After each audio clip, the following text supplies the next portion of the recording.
Лихт наш тупой герой, у которого отрицательный результат в 999 баллов после того, как его отвергло слишком много женщин. Он жил обычной жизнью, играя в косплеерах, как малобюджетный мастер меча истребитель демонов. Но все меняется, когда он встречает Хейну, которая втягивает его в приключения, где он должен бороться с несправедливой системой бездны. Все начинается с того, что девочка по имени Хина сидит под мостом с двумя девочками. Она рассказывает им, что ищет человека по имени Легендарный Туз. Пока они разговаривали, из воды вынырнул странного вида парень по имени Лихт в маске, которая может напугать вас как клоун. Это напугало двух девушек, так как Лихт был похож на маньяка-психопата, который хотел украсть гораздо больше, чем конфеты. Он был поражен, и ему стало любопытно узнать, чего хочет Лихт. Поэтому Лихт начал выпрашивать у Хённы деньги и еду самым странным образом из возможных. Он просит денег, пытаясь проникнуть в ее планы. Лихт продолжает вести себя как психопат-извращенец, жалуясь на то, как он голоден.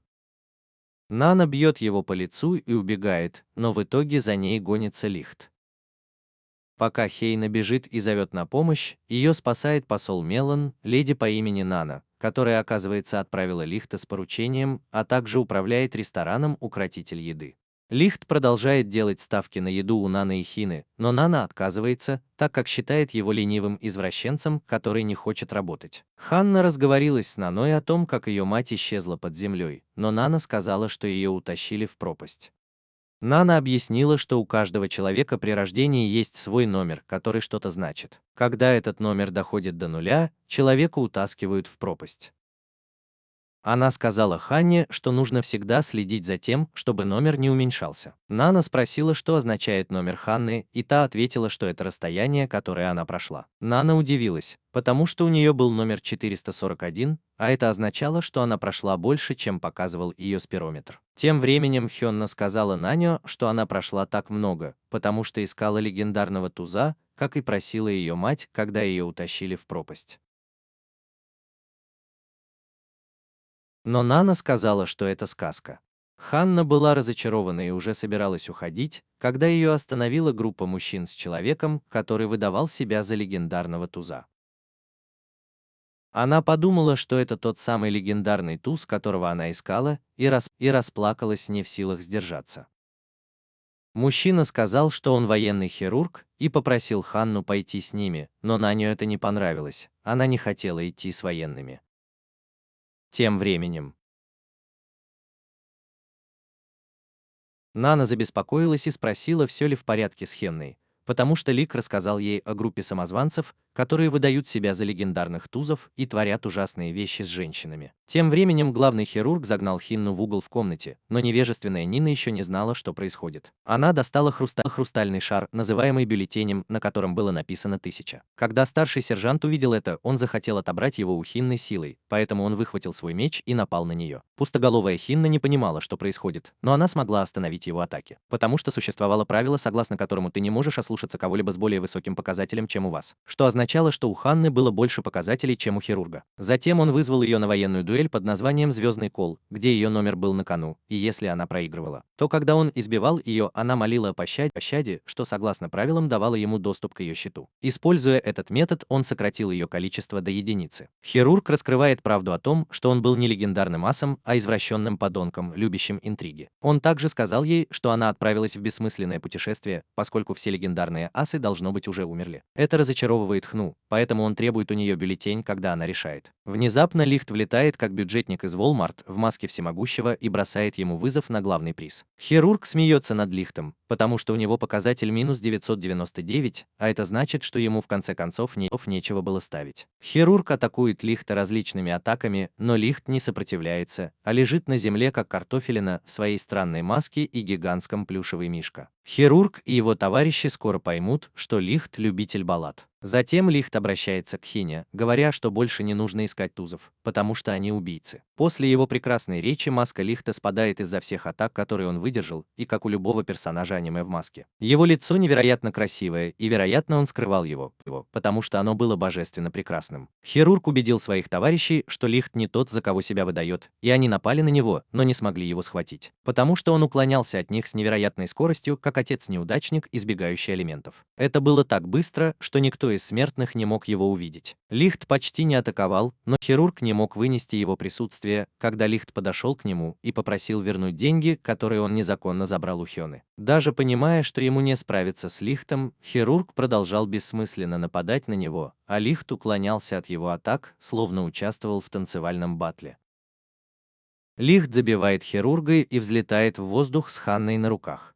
Пока они парят, Хона обещает угостить Лихта ужином, но Лихт обещает вернуть ей деньги, когда спустится и нанесет последний удар по хирургу. Побежденный хирург умоляет о пощаде, и таинственные теневые руки, отвечающие за счета, лишают его денег и передают Хинё. Хона вспоминает последние наставления матери и, наконец, находит легендарного Туза, который оказывается извращенным психопатом. Лихт забирает у Хёны бюллетень и удивляется своей удаче, ведь за него можно получить неплохие деньги. Хона тоже удивлена и разочарована, ведь туз оказался не таким, как она ожидала. Он сказал ей, что, возможно, не был тем самым тузом, которого хотела видеть ее мать, и спросил, есть ли другие тузы. Затем он бросил ей в руки маленького плюшевого мишку и убежал со своей невероятной скоростью. Нана издалека увидела Хину и бросилась к ней, но Хина была так расстроена, что расплакалась. Она рассказала Нане, как Лихт забрал у нее последнее, что подарила ей мама, но Нана успокоила ее и сказала, что она должна сохранить этого мишку. И она скоро придумает, что с ним делать. Вскоре после этого мишка открылся, и внутри оказался бюллетень, который, как думал Лихт, он украл.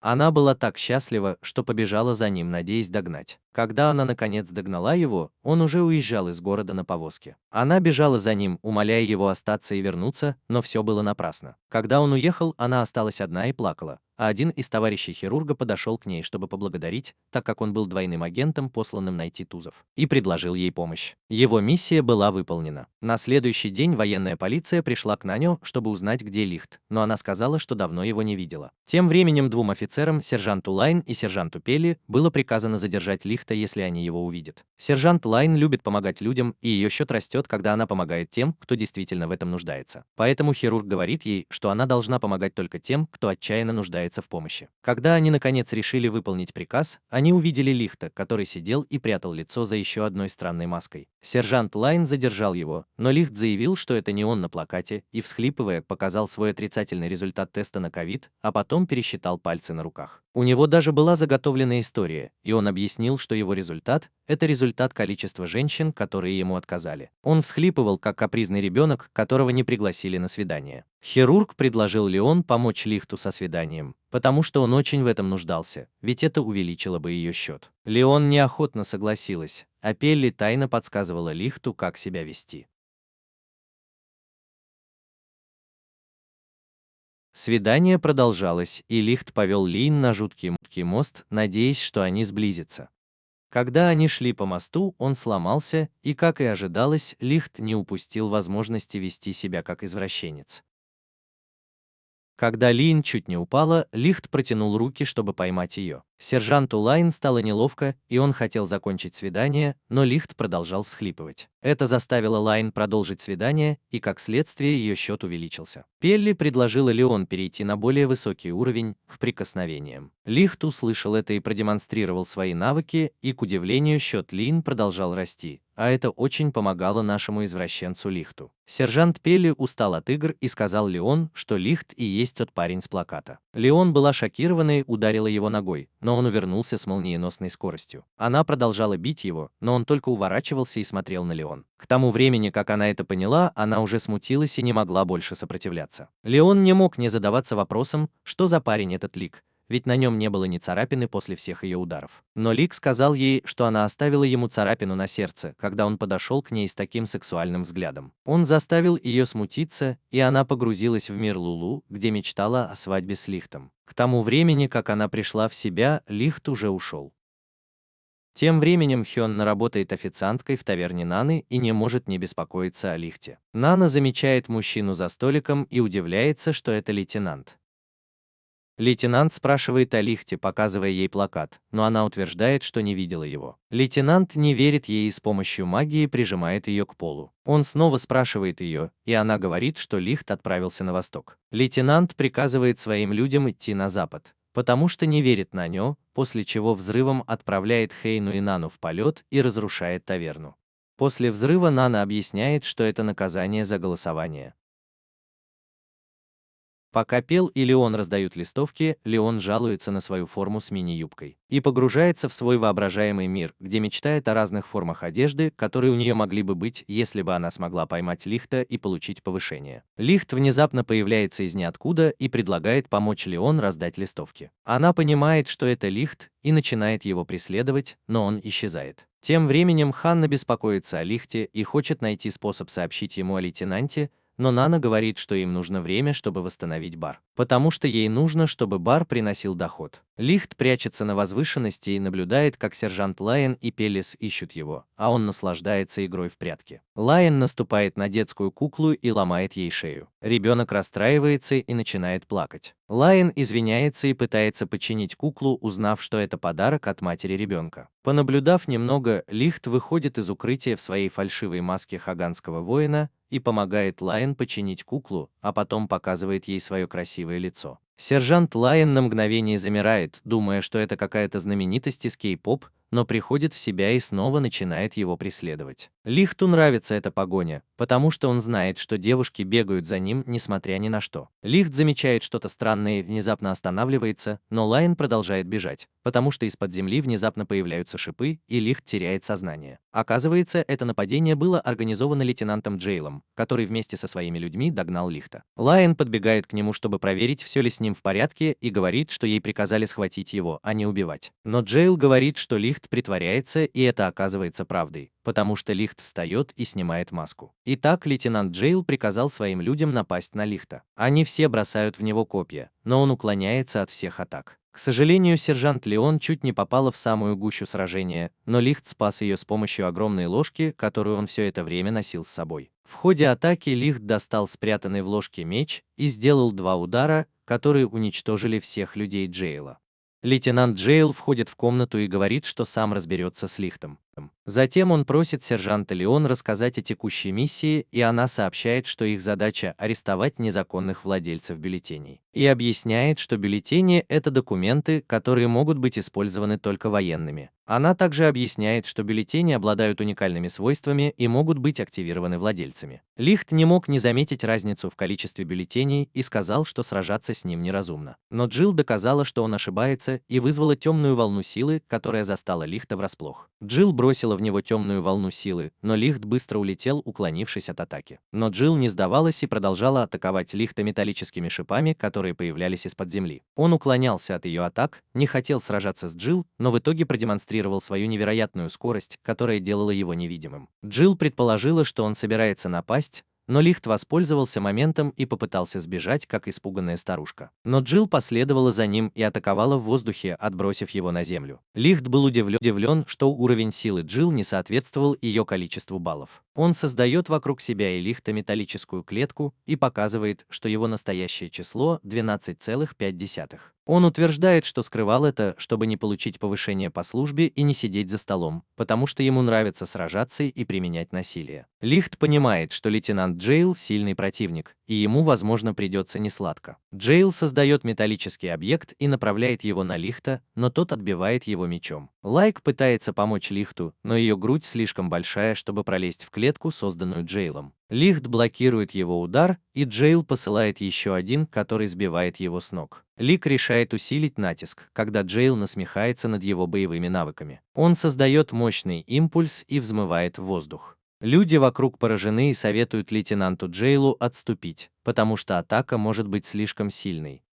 Лейтенант Джейл не двигается с места, а вместо этого посылает новые атаки на Лихта, когда тот спускается с воздуха. Лихт, как обычно, уклоняется, но получает удар, когда приближается к земле. Затем Джейл надевает на Лихта металлические наручники, убирает созданную им клетку и объявляет, что бой окончен. Лихт решает сдаться, но Джейл понимает, что его воля еще не сломлена. Джейл подозревает, что Лихт когда-то служил в армии, но не понимает, зачем военным понадобилось отправлять все свои силы, чтобы задержать такого низкорангового солдата, как он. Он задумался и спросил, кто такой Лихт, но Лихт не ответил на его вопрос. Джейл вытаскивает металлический инструмент для пыток, чтобы выбить из Лихта ответы, но как только он замахивается, Леон Леон бросается вперед и принимает удар на себя. Лейтенант Джайл спрашивает Леон, почему она вмешалась, и все, что она может сказать, это то, что Лихт помогал ей делать добрые дела, когда притворялся другим человеком. Джайл напоминает Леон о ее военной службе и ругает ее за то, что она раздает листовки вместо того, чтобы выполнять свою работу, и рвет одну из листовок сержанта Леон. Это разозлило Леон, и она вырвалась из наручников, сказав, что могла бы справиться с атаками Джайла, но сдерживалась, потому что не хотела, чтобы деревня была разрушена. Джайл тут же усиливает свою атаку металлическим кулаком, но Лихт блокирует ее мощным взмахом меча.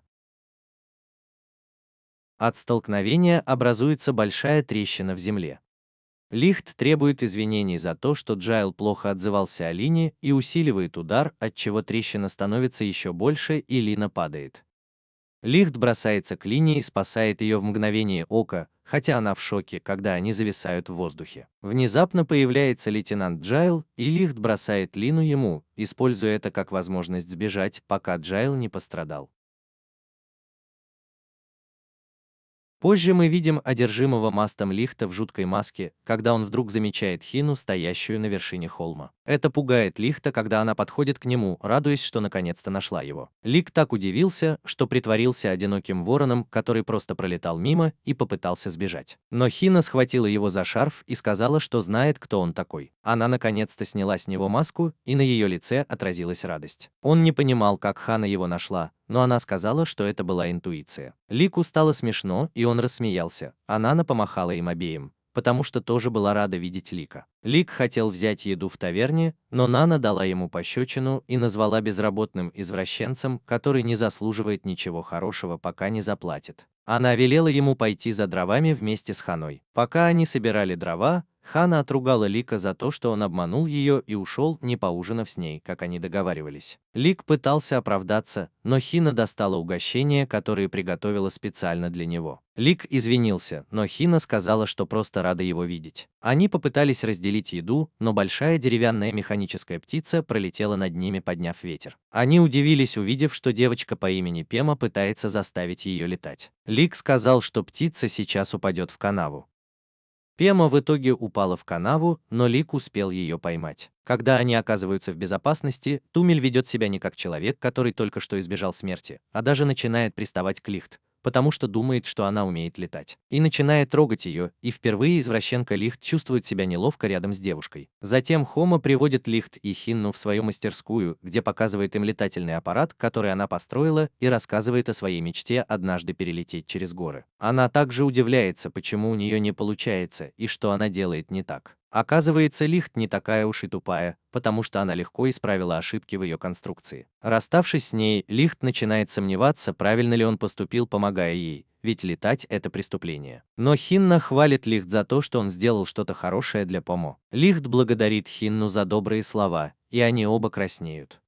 Внезапно появляется Помо с новыми деталями для ее летательного аппарата, который сделал Лихт. Когда она собирается испытать летательный аппарат, Лихт замечает вдалеке военных. Лихт достает меч, как будто хочет сражаться, но вдруг этот кусок дерьма уничтожает летательный аппарат Помо. Девочки были удивлены, но Пума не расстроилась, потому что уже знала причину. Военные спрашивают Помо о ее исследованиях, но она отрицает это и говорит, что работает только над ветряной мельницей. После того, как военные ушли, Лихт извинился, но Помо поняла, что если бы полет прошел успешно, ее бы казнили. Хейна и Лихт подбадривают ее, чтобы она построила как можно больше летательных аппаратов, пока не добьется успеха, но Помо уже дошла до конца, потому что ее счет уже обнулился. Ведь каждый раз, когда ее машина не взлетала, ее счет уменьшался. Из бездны появились руки теней и забрали ее с собой. Это огорчило Хенну, потому что она вспомнила свою маму. В слезах она побежала спасать Пома, но руки теней ударили ее, и она отлетела в сторону. Когда они снова попытались напасть, Лихт встал у них на пути и ударил их мечом, что сократило его жизнь на 30 лет и вызвало у него воспоминания о прошлом. Хотя это также повлияло на его левый глаз, он все равно пытался остановить Хенну, которая хотела спасти Помма. Это очень расстроило Хенну, и она заплакала. Внезапно Лихт ослабел и упал на колени, а Хенна испугалась, когда увидела цифру 1 на левом глазу Лихта. На следующий день Ханна проснулась и сразу побежала из дома и увидела его. Позже в тот же день Лихт, Хина и Нана пошли на рынок. Хэнкта. Беннет удивляется и спрашивает, кто такой Леон, и Леон с Хиной представляются. Ликт, не выдержав, получит награду в виде поцелуя. Хина и Леон удивляются, как они оказались в такой ситуации, но принимают вызов и видят в этом возможность. Они убегают, и вскоре Леон возвращается и начинает готовить свое блюдо. Она говорит, что приготовит особое рагу. Пелла, которая была волонтером, решила помочь ей приготовить это, общается с мертвым медведем и кабаном. Она и вынужден убивать, чтобы выжить. Когда соревнование заканчивается, Леон первой подает свое блюдо и старается не показывать, как сильно она когда-то хотела съесть его еду или его самого. Ликт пробует еду и пробует его и, к своему удивлению, понимает, что оно очень вкусное. Настолько вкусное, что он не может остановиться. Лик хвалит Ханну за ее кулинарные способности, но она говорит, что просто рада видеть, что он снова улыбается. Затем бросается на Нану, посылая в нее новые металлические шипы. Лик уворачивается от них, и их мечи сталкиваются, создавая в их первом бою. Бой продолжается, и Нана останавливает их и приказывает убрать беспорядок, который они устроили. Они прекращают бой и в ту ночь выпивают вместе. Когда Джилл просыпается на следующее утро, Лик, Нана и Хино наткнулась на разрушенный город. Когда они вошли в город, то увидели лежащую на земле женщину. Леон попытался ей помочь, но она уже была мертва. Затем они увидели странные отметины на деревьях и задумались, откуда они взялись. Сержант Пелла вбежал в город и привел их к тому, что когда-то было прекрасным озером, но теперь было покрыто темными облаками. Они все гадали, что это за облака, и Леон спросил, может ли это быть бездна, но Пелле и лейтенанту Леону это показалось абсурдным. Внезапно появился выживший, который был на грани безумия. Леон спросил, что произошло в городе. Все еще напуганный, он признался, что видел демона из бездны, который вышел из дыры, покрытой темными облаками. Затем он рассказал историю о том, как демон с жутким лицом вышел из дыры и начал извергать огонь изо рта. Леон предположил, что это мог сделать обладатель огненной силы. Леон проанализировал ситуацию и задумался, правда ли то, что сказали выжившие, ведь демону было почти невозможно выбраться из бездны. Тем временем Лихт был голоден, и Нана заставляла его работать, потому что не давала еды бесплатно. Леон, Пелла и Джейл внезапно пришли за помощью для раненого выжившего, но нашли там Лихта и его друзей. Хотя Джейл все еще злился на Нану за то, что она его обманула, это не имело значения, потому что Джейл подозревал, что Лихт что-то знает об этом так называемом демоне из бездны. Когда казалось, что вот-вот начнется драка, Нана быстро их остановила, потому что их энергия мешала ее бизнесу. Затем Нана предложила Джею выпить, но он решил устроить соревнование по выпивке с Лихтом, который купил все напитки, что были у Наны. Пока они пили, Джей напился и спросил, кто такой Лихт и почему военные его ищут, а также почему он скрывал свою силу во время боя. Затем он сказал Лихту, что подозревает, что у него есть скрытый голос. Джей продолжал спрашивать Лихта, кто он такой, но тот просто заставлял его пить, не отвечая. Невежество Лихта разозлило Джея, но он продолжал заставлять его пить и предлагал ему еще выпить. Леон не могла не ревновать и не понимала, почему Лихт так заботится о Хине. Но затем она увидела, что Хамас Хина была такой же, какой она ее запомнила, когда проводила время с Лихтом. Тем временем Лихт в тюрьме допивает последние бутылки и теряет сознание. Вскоре после этого они услышали землетрясение, и появилась большая дыра, заставившая их задуматься, что происходит. Выживший солдат подбежал к лейтенанту и объяснил, что именно так все и произошло в прошлый раз. Затем лейтенант представился военным и приказал им эвакуировать всех, кроме себя, и остаться, чтобы сражаться. Лик услышал что-то знакомое из дыры и сказал Джею, что все должны эвакуироваться.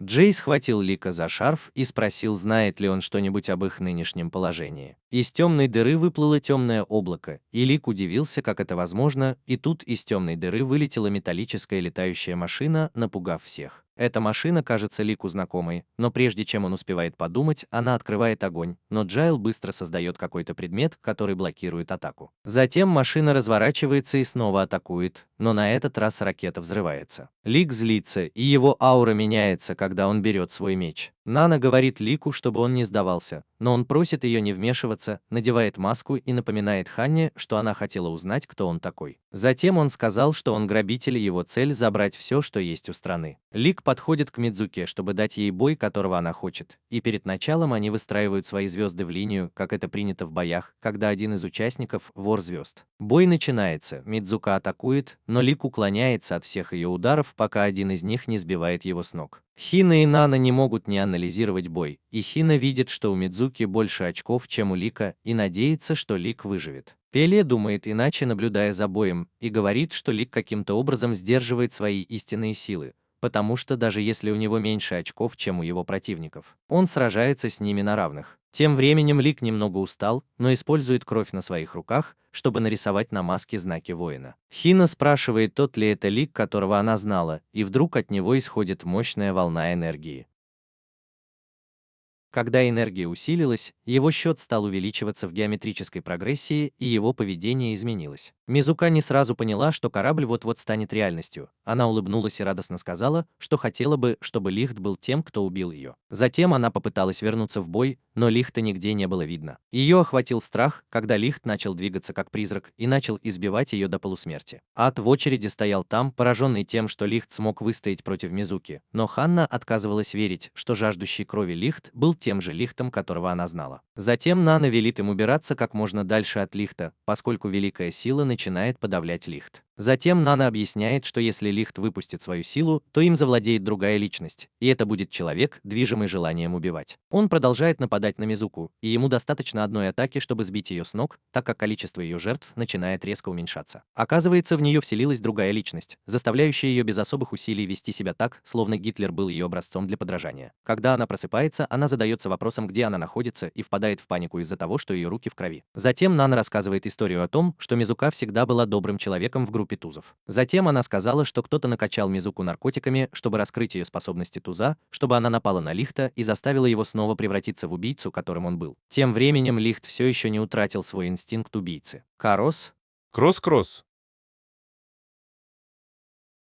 Так что Хана подходит и обнимает его сзади. Нана говорит Ханне быть осторожной, продолжая умолять Лихта измениться обратно. Лихт внезапно поворачивается и пытается напасть на Ханну, но Мизука стреляет в него, чтобы привлечь его внимание. Лихт оборачивается и хватает ее за воротник, прежде чем швырнуть к стене. Когда он собирается прикончить ее, внезапно появляется Джейл и блокирует его атаку. Он все еще самоуверен, несмотря на пулю в груди, и даже бросает вызов Лихту. Лихт атакует Джейла, но тот блокирует удар, и происходит мощный взрыв. Мидзука напуганный встает между Лихтом и Джейлом, умоляя его не драться с Лихтом, потому что он не в себе. Пока они разговаривают, Лихт снова атакует, но Джейл блокирует удар и начинает говорить о своих убеждениях. Лихт думал только о том, чтобы убить, и продолжал нападать на Джейла. Но Джейл внезапно отбрасывает его мощной атакой и начинает говорить о справедливости. Его счет меняется с 900 на 12499. Пока Лекс борется со своим внутренним демоном, Джейл признается, что у него два счета,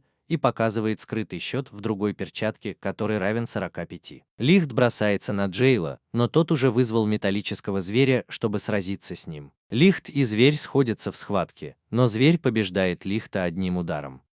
Джейл подходит к Лихту и снимает с него маску, спрашивая, очнулся ли он. Друг Лихта подбегает к нему, и тот приходит в себя, извиняется перед ними. Тем временем в церкви мужчина читает детям сказку про черепаху и зайца. Дети были счастливы, когда услышали эту историю. Вскоре в церковь заходит солдат из Королевской гвардии Алтеи, чтобы встретиться с мужчиной, который читал им книгу. Этот солдат докладывает, что миссия по захвату Лихта не только провалилась, но и Мицука, которая была под контролем другой личности, тоже пришла в себя. Человек по имени Шнаман утверждает, что все в порядке и есть много шансов поймать Лихта, так что не стоит об этом беспокоиться. После инцидента с демоном из бездны Лихт и его друзья решили спрятаться где-то в лесу. Пока Лихт восстанавливался после ранений, руки всесущие продолжали появляться и преследовать девушек из-за того, что битва за звезду не была завершена. Пока девушки пытались справиться с неловкой ситуацией, Лихт с интересом наблюдал за ними. Ханна спросила Пеллу, куда делся Джейл, и тот объяснил, что верховный главнокомандующий Александров Григорович отозвал Джейла в штаб-квартиру Королевской гвардии Алтеи. В Алтее Джейл прибыл в кабинет главнокомандующего. После того, как Джейл отдал честь, Александров попытался обнять его, но тот увернулся. Джейл рассказал ему о странной группе в черной форме и спросил, входят ли они в Королевскую гвардию. Александров сердито отрицал это и заявил, что они ему не подчиняются.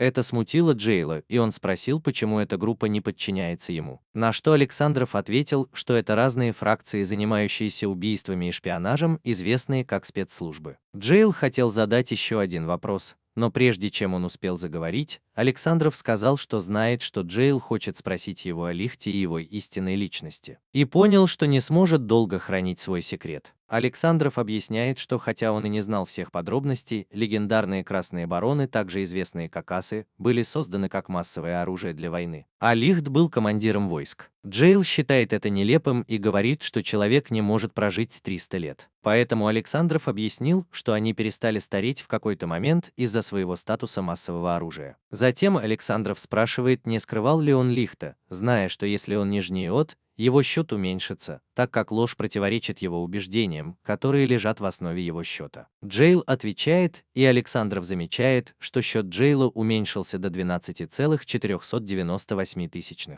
Когда Александров спросил Джейла, действовал ли он вопреки всему, что шокировало Джейла, тот ответил, что должен поймать Лихта, иначе его убьет спецслужба. Джейл не мог ничего поделать и подчинился приказу передать Лихта армии. Вернувшись в лес, Джейл находит Лихта и арестовывает его. Когда он возвращается, Лихт замечает, что Королевская гвардия заставляет Джейла поймать его, поэтому он делает вид, что сдался ради него. Девочки пытаются остановить его, но Джейл отталкивает их и связывает своей медалью. Когда она собирается надеть на Лихта наручники, перед ним появляется Нана и бьет его, говоря, что он должен следовать не приказам, а своим желаниям. Благодаря Нане Джейл передумывает и решает помочь Лихту. Вскоре Нана раскрывает себя как легендарный АЭС, обладающий способностями к путешествиям во времени, который затем посылает ему таблетку кайф и лжет прошлому, чтобы узнать, что произошло 300 лет назад, и умоляет их вернуться. Изменить прошлое, в котором она потерпела неудачу. После прибытия в прошлое Джилл была сбита с толку и задавалась вопросом, где они находятся. Вскоре они увидели, как младшие Мизука и Лик заходят внутрь огромного здания, что вызвало у них еще большее любопытство. Элли и остальные вошли внутрь огромного здания и осмотрели окрестности, что заставило их понять, что они были в прошлом,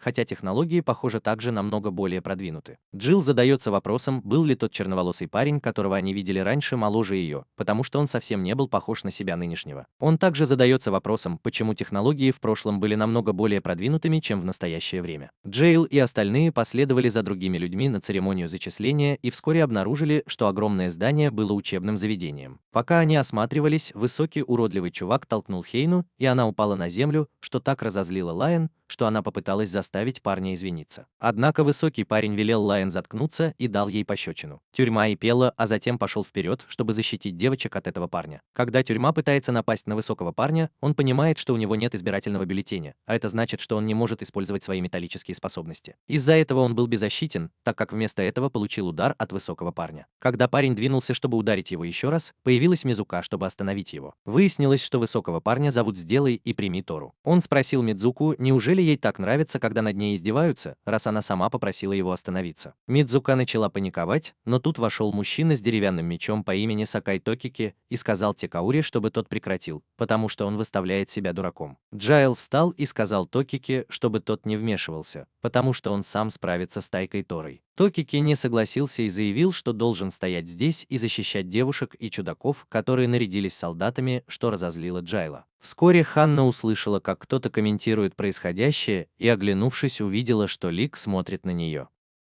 Она смутилась, наступила Лику на лицо и спросила, почему он всегда ведет себя как нелюбимый дедушка. Церемония зачисления началась, когда наркоман по имени Алан отчитал новичков, сказав, что они больше не обычные граждане, а солдаты и должны выполнять приказы начальства.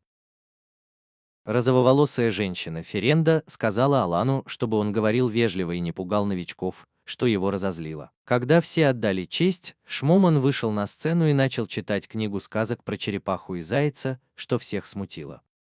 Пока Шмоман читал, трое новичков начали издеваться над ним, думая, что у него не все в порядке с головой. Шмоман пытался их утихомирить, но они не слушали. Алан небрежно направил пистолет на девушку. После того, как он убил девушку, он сказал двум другим парням, чтобы они следовали приказам, если их когда-нибудь перенесет в другой мир, а затем убил и их. Остальные новички запаниковали и попытались сбежать, но дверь была заперта, и они оказались в ловушке внутри здания. Алан стреляет в крышу и приказывает им замолчать. Затем он направляет пистолет на Хину и говорит, что она заслуживает смерти, потому что плачет на поле боя, что выглядит жалко. Джейл и остальные беспокоятся, что Хину могут убить. Поэтому Алан говорит им не двигаться, иначе он убьет и Хину, и их тоже. Он говорит, что солдаты не должны позволять эмоциям управлять их действиями. Когда Алан уже собирался убить Хину, его остановил Токики. После того, как Токики спас Хину, он тоже был на прицеле. Вскоре Лихт заявил, что директор школы был взят в заложники, поэтому Алану не стоит убивать Хину и Токики. Шмоман спросил Лихта, серьезно ли он думает, что может убить его деревянной палкой, и Лихт показал ему свою магию. После неловкой паузы Лихт удивился, что никто не смеется над ним и его магией. Затем Шмоман говорит Лику, чтобы тот убил его, иначе Алан убьет и Хину и Токики. Лихт заявляет, что не станет его убивать,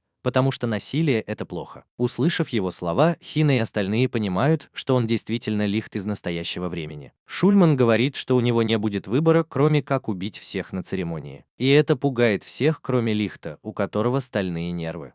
Прежде чем Шульман успевает что-то сделать, его останавливает Ференда, женщина-инструктор, и говорит, что это все было притворством. Трое новичков, которых Алан убил раньше, живы. Алан также сказал, что они просто хотели передать сообщение об опасности эмоциональных срывов. Во время обеда Джилл вспоминает церемонию и понимает, что Алан действительно действовал, но Шульман был настроен на убийство, и это не было похоже на игру. В кабинете директора Шульман говорит Алану, что здесь есть редкий воин, и это Лихт. Эллен задумалась, не шутит ли Шульман, ведь Лихт отказался убивать своего врага и поступил эгоистично. С другой стороны, Лихт просто охотился за сюжетом, что вызывало беспокойство у девушек. Когда он убегает, Джилл задается вопросом, не переместился ли он во времени, ведь у него другое имя Сакаи Рихита, и он ниже ростом. Не говоря уже о том, что у него черные волосы, а не белые. Вскоре Пел и остальные заходят в компьютерный класс, чтобы изучить Альтинг, а Алан объясняет, что Альтинг — это бог, и это их смущает. Он сказал, что однажды бог спустился с небес в Японию, и это стало известно как Альтинг. Альтинг мог создавать новые правила для мира, что позволило ООН использовать бюллетени для прекращения ядерной войны и использования ядерного оружия. Однако Аллен сказал, что мир все еще далек от безопасности. После объяснения Аллен сказал, что урок скоро начнется, и им нужно вернуться в класс.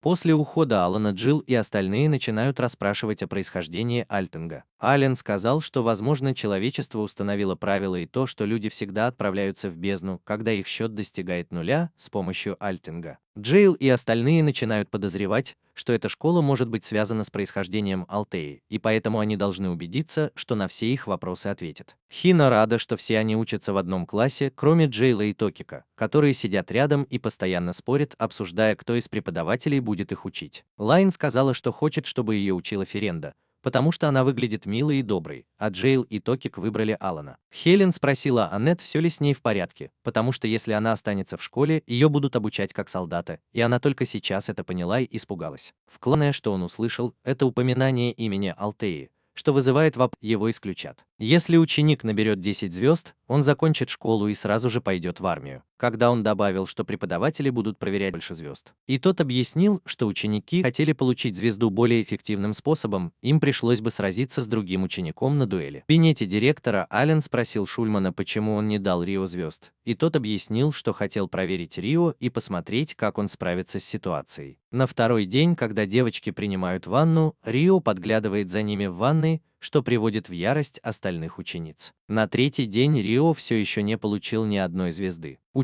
Сначала ученики подумали, что это Рио украл их звезды, потому что у него их не было. Пытался остановить Такато, но тот даже не слушал его. После того, как Такато ушел, Леон была в ярости от его. Остановил ее, потому что Такато не примет ее вызов, ведь он уже собрал 10 звезд благодаря воровству.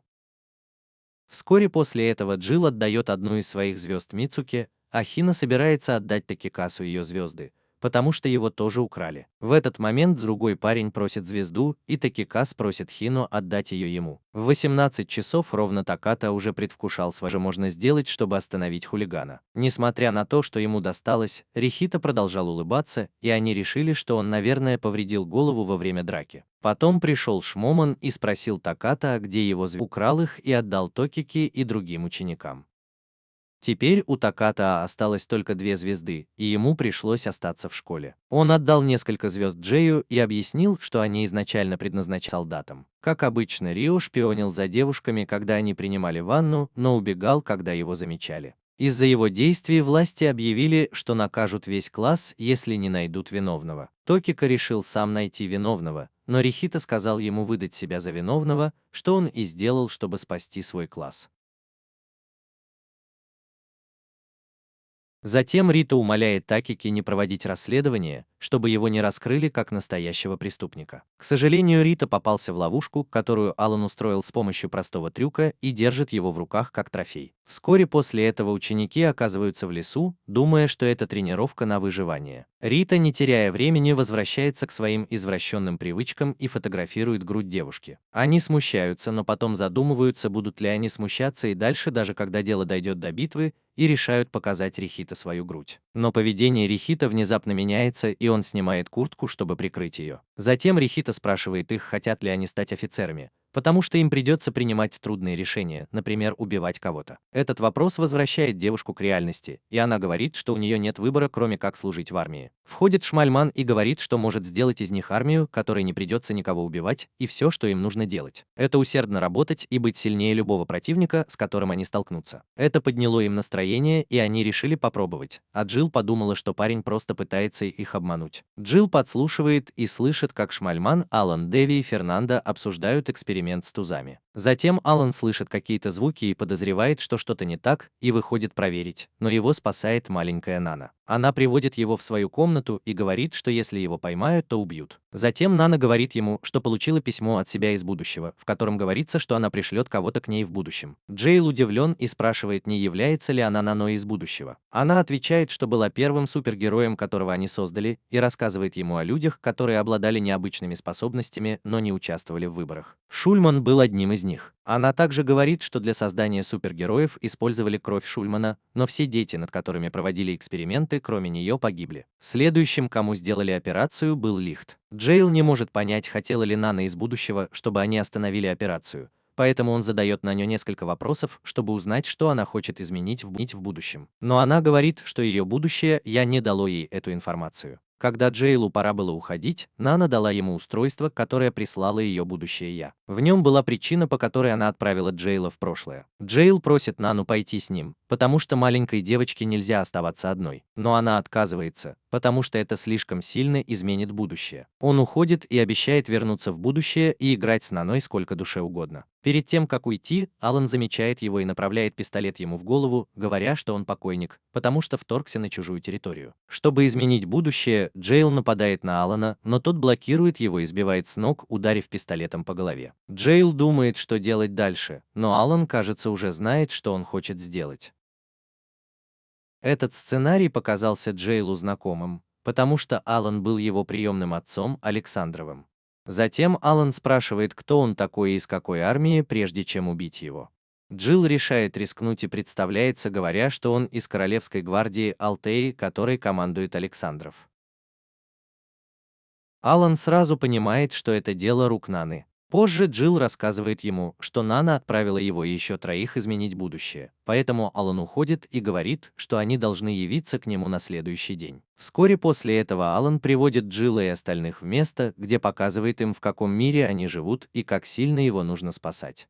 Затем Алан спрашивает, что бы они сделали на его месте, и просит их не вмешиваться в его дела. В компьютерном зале им трудно смириться с тем, что судьба Лихта предрешена, и они ничего не могут сделать, чтобы он не стал асом в убийстве людей. Они понимают, что Лихт – герой войны, и без него Алтеи, которую они знают, не было бы. Из-за этого Джилл отказывается продолжать поиски, если это означает уничтожение Алтеи, которую они знают, чтобы спасти Лихта, и хочет найти другой способ помочь Лихту. Во время тренировки все, кроме Джилла, устали, но он хочет сразиться с Аланом, потому что знает, что Алан его отец, и хочет убедиться, что сможет победить его, если придется. Шнеман заходит и уводит их на другую тренировку, где дает им оружие, которое подходит их характеру. Затем Шульман начинает разговор с Ферендой о том, что война приближается слишком быстро. Ференда предлагает вывести эксперимент на новый уровень, тестируя его на людях, но Шульман сердито отказывается, потому что хочет защитить своих маленьких учеников. В ту ночь после победы в межклассном соревновании они праздновали победу и благодарили Рия за то, что он привел их к победе. Затем они признали его своим командиром, но Рио это показалось странным. Они увидели возможность создать армию, которая не будет пачкать руки кровью благодаря Рио. И это заставило его пообещать воплотить их мечту в реальность. Тем временем Ференда убеждает Шульмана позволить им продолжить эксперименты на людях, но Шульман злится. потому что не хочет, чтобы его дети проходили через эксперимент, который может стоить им жизни. Фернандо объясняет ему, что есть люди, чья ДНК подходит для эксперимента, и они будут в меньшей опасности. Вскоре Рихита соглашается пройти эксперимент и обнимает Шулмана. Он говорит ему, чтобы он не волновался, и весь класс не злится, когда узнает, что Рихита проходит опасный эксперимент, который может стоить ему жизни. Но Ференда объясняет им, что это ради всеобщего блага и победы в предстоящей войне. Входит Джайл и говорит всем, что есть шанс спасти всех. Он был бы сумасшедшим, если бы не воспользовался этим шансом. Той ночью Хина и Педаль рассказывают Джайлу, что они ничего не могут сделать, чтобы предотвратить операцию, но Хина не согласна, потому что не может смириться с тем, что Лихт станет монстром в будущем. Лайн поддерживает Хину, но тюрьма заставляет их понять, что став Эйсом, Лихт уже не сможет вернуться. Он утверждает, что не хочет жертвовать всем миром ради того, чтобы Лихт не стал Эйсом, и готов сражаться с другими, если понадобится. В день эксперимента, когда Рихита вошел в комнату, мы хотели помешать ему стать убийцей и рассказать Лихту о будущем. Она пытается остановить его, но Рихита говорит, что все в порядке. Блуждая по школе, тюрьма натыкается на Дон Тутор, крадет оставшуюся звезду Мизуки. Однако она не просит тюрьму помочь ей вернуть звезду. Вместо этого она просит одну из звезд тюрьмы. Хотя Мизука хочет, чтобы все изменилось, она понимает, что одних желаний недостаточно, чтобы стать сильной. Тем временем Леон погружается в пучину ненависти к себе, пока Пелли пытается утешить ее по-своему.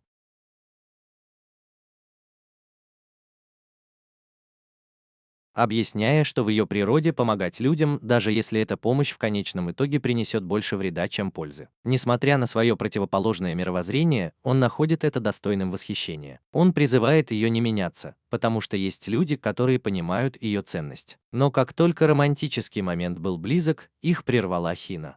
Пока Лайн мучилась от стыда и сожаления, Хина думала, как решить проблему, с которой они столкнулись. Хина понимает, что Лихта сломала не то, что он стал Эйсом, а то, что он стал убийцей. Затем Хённа говорит им, что если они смогут помешать ему убивать и убедить его разделить бремя с друзьями, то он сможет выиграть войну, не потеряв свою душу. В этот момент в камеру заходит Джейл и соглашается с этой идеей, предлагая заодно спасти Инану. В этот момент Алан сообщает, что операция прошла успешно. Все радуются, потому что Ханна рассказала об этом всему классу. Когда Алан собирался уходить, он заметил, что в небе кружат вертолеты, и задумался, что происходит. Но не успел он понять, что происходит, как вертолеты открыли огонь по школе. Все испугались, когда военные с оружием в руках начали искать тело. Когда военные в зеленой форме подошли ближе, они получили приказ стрелять во все, что движется. Одна группа собиралась расстрелять группу девушек, но Джейл и Токик спасли их. Пока они прятались, все гадали, что происходит и почему война, которая должна была начаться в марте, началась так рано. Харенда звонит и объясняет, что другие страны, которые изначально должны были участвовать в выборах, объединились и начали войну раньше, устроив внезапную атаку на страну, у которой было 3 из 7 голосов. Веранда, кажется, рада, что война началась, но она также говорит, что электричество отключено, и нужно включить резервный генератор, чтобы Рихита не умер. Это заставило всех в классе объединиться, чтобы попытаться спасти Рихита и сражаться с врагом, не убивая его. В другом месте Нана сталкивается с офицером, который собирается нажать на курок. Хина надеется, что Лик придет ей на помощь.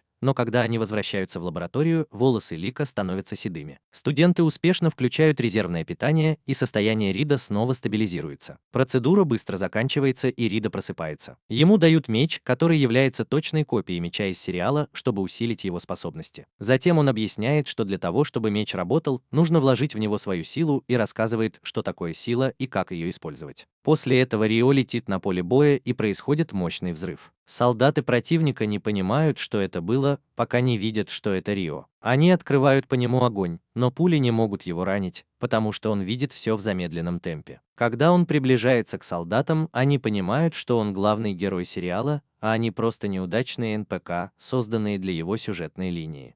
Когда Рихита видит Хину и своих раненых друзей, он злится и уничтожает вертолеты, которые кружат над ними. Его товарищи поражены новыми способностями Рихита и называют его асом молниеносного удара за его скорость. Рихита сражается с солдатом противника и одерживает победу, не убивая его. Его товарищи видят это и бросаются обнимать его. Внезапно солдаты противника встают и говорят Рихита, что его идея не убивать их была глупой, потому что у них были бомбы из 4.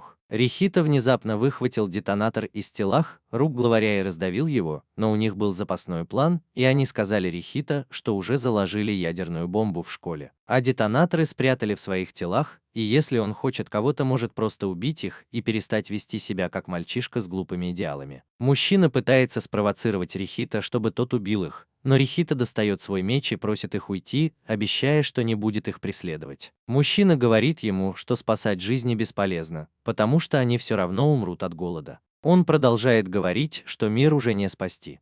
Затем он приказывает своим людям подготовить бомбы, потому что смерть Рио и его команды гарантирует им еду. Мужчина начинает обратный отсчет, и Рихита оказывается перед выбором, убить или позволить своей команде умереть. Когда обратный отсчет закончился, Топик ворвался в комнату и попросил Рихита позволить ему прикончить их, но Рихита пришлось остановить его, прежде чем он нанесет удар мечом, который покончит со всеми вражескими солдатами. Перед смертью главарь признается, что солгал о ядерной бомбе и хочет, чтобы Рихита выжил в войне, потому что в будущем нужны такие люди, как он. Все удивлены, что Рихита убил людей, но он ведет себя как обычный и убегает.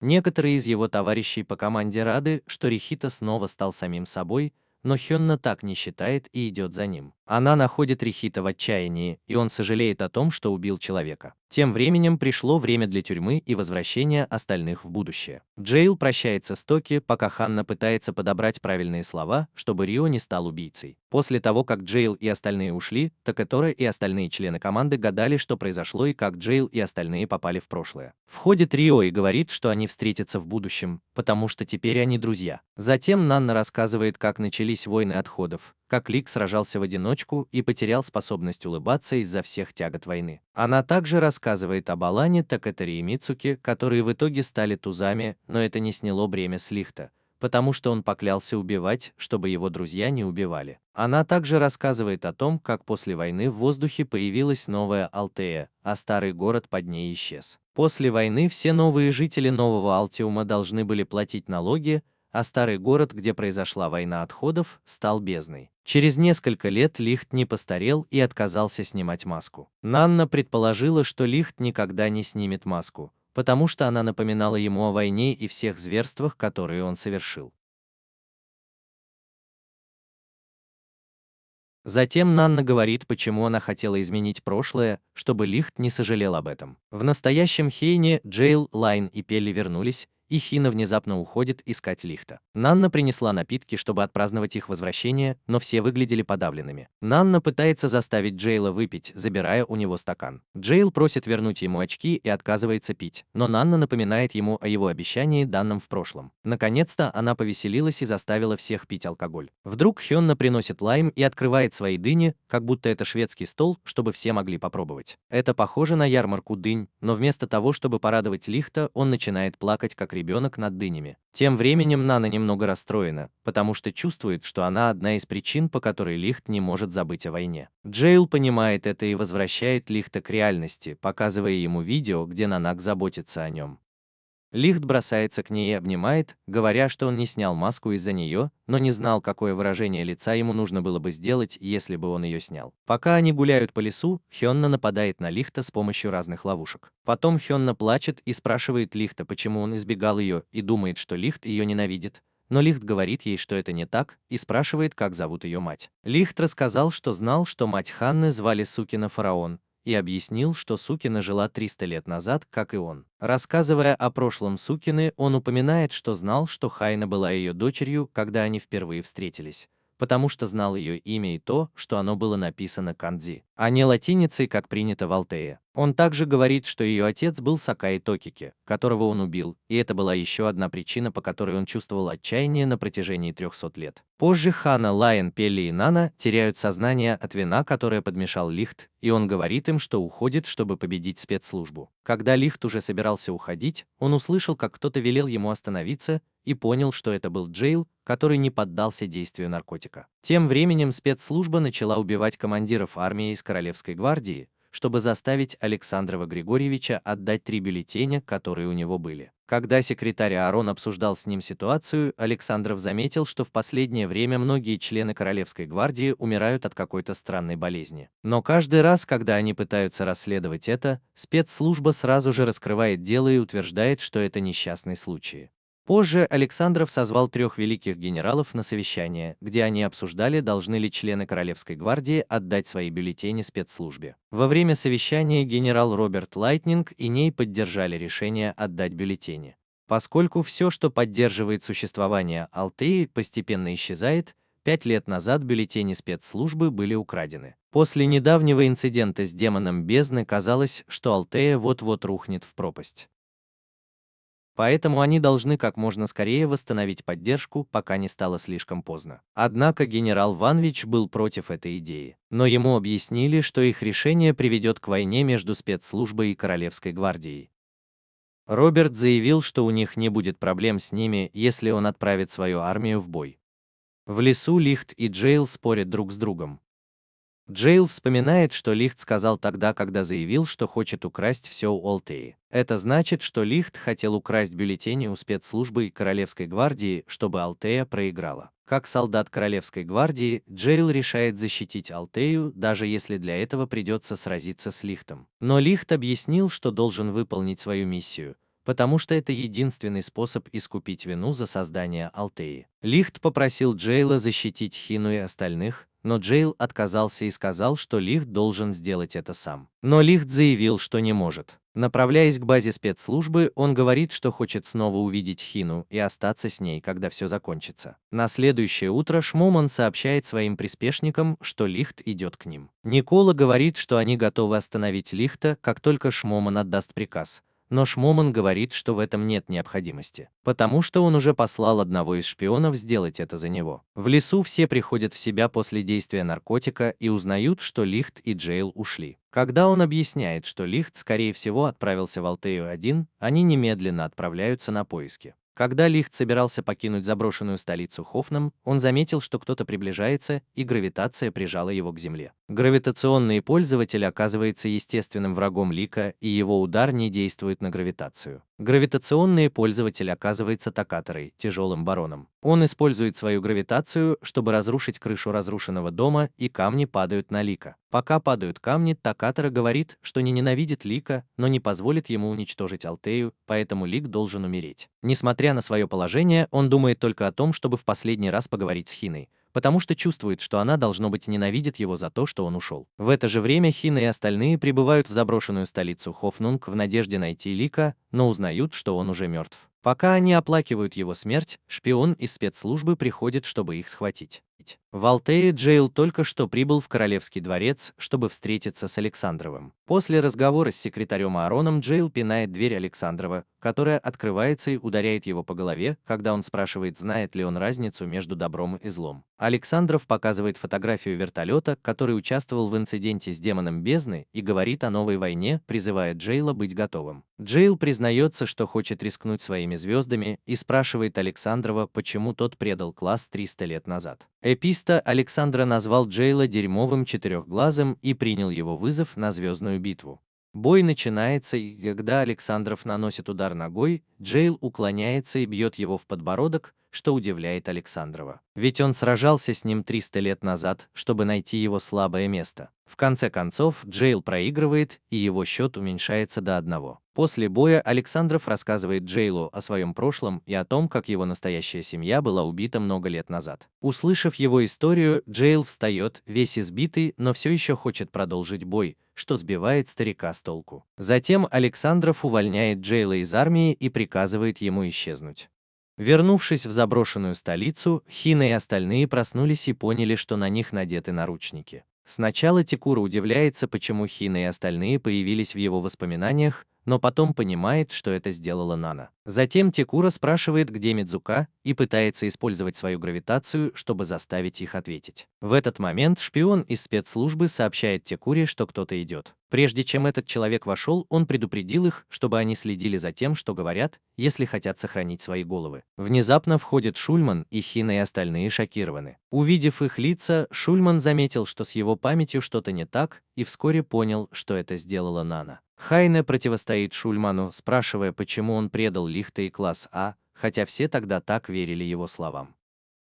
Однако Шульман сказал, что все в классе А были бесполезнее Сакуры и настолько глупы, что поверили, что смогут выиграть войну, не убивая врагов. Затем он предложил использовать их в проекте Ace, поэтому приказал своему подчиненному дать им лекарство, которое сделает их гены совместимыми с экспериментом. Когда он уходит, Такутара останавливает приспешников, которые собирались дать им лекарство. Он быстро освобождает Лана и остальных и говорит им уходить, потому что у него нет настроения их убивать. Когда они уходят, Такута видит бюллетень, выпавший из сумки Хины. Он поднимает бюллетень Хины с земли и думает, что у них может быть скрытый мотив, что его злит, поэтому он прижимает их к земле своей гравитацией, собираясь убить. Пока Лайон пытается двигаться, Хайне и Пелли изо всех сил стараются удержать Тактарева, чтобы Лайон смог сбежать. Благодаря им Лайон смог выбраться из города верхом на лошади. После того, как Лайон сбежал, Хина сказала Такатаре, что Лихт жив и что его тело выглядит слишком чистым, чтобы быть убитым им. Хотя Такатара не верит Хине, он расстраивается и решает оставить их всех в живых до следующего утра, чтобы Хина поняла, как глупо было утверждать, что Лихт не умер. С другой стороны, Лина приходит туда, где был убит Лихт. Она тоже заметила, что его тело было чистым, и проверила, жив ли он. Она изо всех сил пыталась привести его в чувство, но сама была на грани потери сознания от полученных ран. Прежде чем потерять сознание, она увидела, что жители деревни, в которой она раньше жила, появились перед ней и начали обрабатывать ее раны. Лина также воспользовалась возможностью признаться Лику в любви. Увидев, что глаза Лика все еще закрыты, сестра-зеленщица попыталась его разбудить и сказала, чтобы он перестал вести себя как трус. На следующее утро Такатара собирался казнить всю группу, но прежде чем он успел напасть, Блит появился в заброшенном городе. Такатара хотел напасть на него, но Блит попросил его подождать, потому что это было частью их договора, и Такатара решил подождать. Лик сказал Пелу, что нужно вылечить Лайона в медицинском кабинете в городе. После того, как Пелли притворился высокомерной сучкой, которая хочет работать, он приводит Леон в медицинский кабинет и называет ее тупой задницей, которой она и была. Когда Пелли уходит, Лик подходит поговорить с Ханой и признается ей в любви, но говорит, что раньше не признавался, потому что чувствовал вину за убийство ее отца. Хина называет его идиотом и целует. Затем она просит его больше не бросать ее и даже хочет, чтобы он сделал ей ребенка, чтобы она никуда не делась. Но он не был готов стать отцом. После того, как они помирились, наконец-то началась драка между ним и Такатарой. Но прежде чем они успели продолжить, на Лихта внезапно напала Мидзука в своей второй личности. Все были в шоке, что Мидзука снова под контролем спецслужб, но Такатаре было все равно, пока она не была его врагом. С помощью ссоры Лихт был легко побежден их совместными атаками. Как и в их предыдущей битве, Мидзука продолжает заставлять Лихта убить ее. Лихт пытался увернуться от ее пуль, но его движения были заблокированы гравитацией Такатары. Он объясняет, что Мидзука вела себя странно, потому что он бросил ее. Поскольку она всегда боготворила его, у нее появилась дурная привычка всегда полагаться на него, когда с ней что-то случалось. Он обвинил Лихта во всем, что случилось с Мидзукой за эти 300 лет. Сара и Такатара приготовились нанести Лихту последний удар, и Лихт решил активировать свои гены жажды крови, чтобы победить. Но его прерывает Джейл, который называет его жалким неудачником без каких-либо достоинств. Когда он успокаивается, они вместе сражаются против Санеры и Тикаты. Пока они дерутся, Нана замечает, что у Джейла осталось всего 1 очко, и спрашивает, почему так, но он не отвечает. Несмотря на то, что у него мало очков, Джейл отбивает все пули Сары маленькими металлическими осколками. Отбивая пули, Джейл специально выводит ее из себя, чтобы она продолжала стрелять в него. Но ни одна из пуль не попадает в цель. Джейл медленно подходит к ней и спрашивает, помнит ли она еще то, что он сказал ей 300 лет назад, и это помогло ей снова стать нормальной. Тем временем Такатара удивляется, почему Лихт не понимает, что для победы нужно убивать врагов.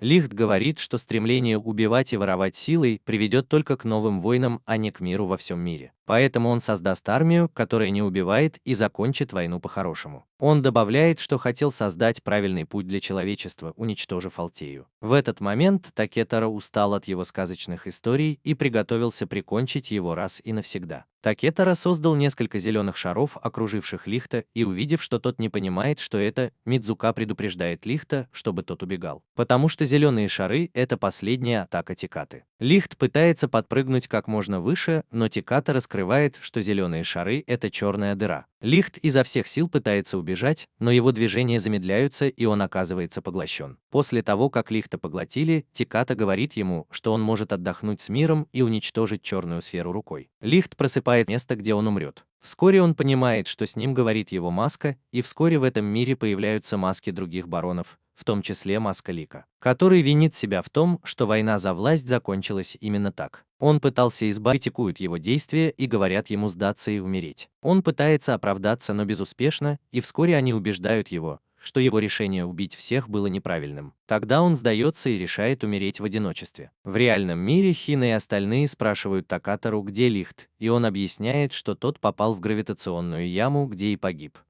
Прежде чем Лихт дало ему сил, чтобы успешно уничтожить все пустые маски и выбраться. Когда Лихт возвращается во внешний мир, Такатара снова нужна его сила для достижения цели. Лихту удается сбить его с ног кулаком, и, признав поражение, он возвращает бюллетень Хине и уходит, сказав, что никогда не сдастся Лихту и не станет ему помогать. Позже Леон приходит в себя после операции. Пытаясь вспомнить, что произошло, Леон вспоминает свое признание Лихту, которое ее смутило, и говорит, что это был сон. Позже Леон понимает, что это был не сон, и Лихт ее отверг. За пределами столицы Пелли видит Лихта в очень компрометирующем положении. Затем он с серьезным видом объявляет он от Рона и не считает его врагом. Когда Лихт уходит, сестра-зеленщица зовет Пеллу, чтобы успокоить Лайона, и говорит, что это лучший шанс признаться ей в своих чувствах. Пелла отказывается, она называет вкусной. Тем временем Ханна где-то в лесу пристает к Лихту, раздевается и просит его заняться с ней сексом. Лихт говорит, что неправильно добавлять в Ханна признается, что ее мать говорила, что если она найдет мужчину, которого полюбит, то должна раздвинуть ноги и не дать ему уйти. Когда Лихт уже собирался быть изнасилованным, появились Джейл и остальные. Он спрашивает Лихта, что тот собирается делать дальше, и Лихт отвечает, что решил собрать все 7 бюллетеней, но вместо того, чтобы уничтожить Алтею, он найдет способ, чтобы человечество выжило без всего этого, и у человечества будет лучшее будущее. Никола сообщает Шмельману, что отряд готов, и они собираются убить короля Алтеи и захватить страну. Когда Никола уходит, Шмельман разговаривает с таинственной группой людей, которые, похоже, были учениками класса А, которые пришлого Лика. Сообщите нам в комментариях ниже, хотите ли вы вторую часть.